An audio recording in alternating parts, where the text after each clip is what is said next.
Pernah nggak sih kamu duduk berjam-jam tapi nggak ngerjain apa-apa? Kamu tahu kamu punya banyak hal yang harus dilakukan, tapi tubuhmu berat, pikiranmu kosong. Kamu scroll media sosial tanpa arah. Tugas menumpuk, deadline lewat begitu saja.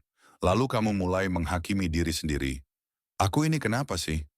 Kenapa aku jadi semalas ini? Kenapa aku nggak kayak dulu? Yang semangat, yang produktif, yang penuh ide? Tapi dengar baik-baik. Kamu bukan malas.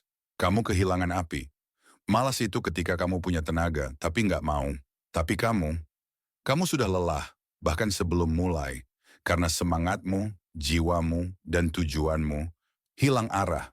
Api itu bukan soal kata-kata motivasi. Bukan soal target tinggi. Bukan juga soal ikut tren sukses.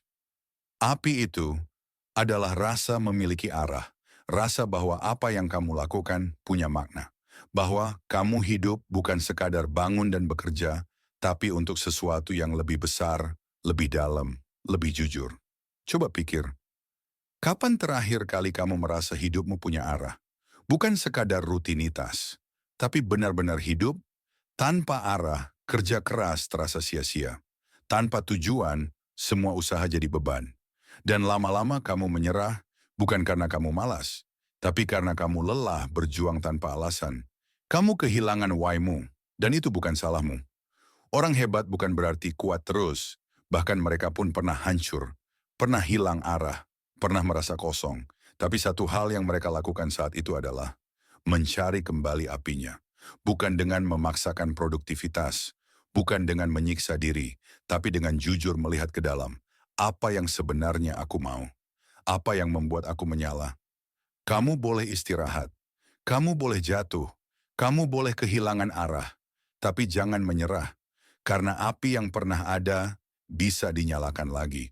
Mulailah dari hal-hal kecil yang membuatmu hidup, bukan karena disuruh, bukan karena tuntutan, tapi karena kamu ingin. Temukan kembali hal yang membuat kamu bangga jadi diri sendiri. Bukan versi kamu yang diharapkan orang lain, tapi versi kamu yang paling jujur, paling berani, paling hidup. Jangan percaya suara yang bilang kamu pemalas. Kamu bukan malas. Kamu hanya belum menyalakan lagi apimu. Dan ketika apimu kembali menyala, kamu akan heran. Bagaimana bisa kamu pernah ragu pada dirimu sendiri? Kamu bukan mesin produktivitas. Kamu manusia. Dan manusia tidak hidup dengan tekanan. Manusia hidup karena nyala. Jadi nyalakan lagi apimu. Karena dunia sedang menunggu sinarmu.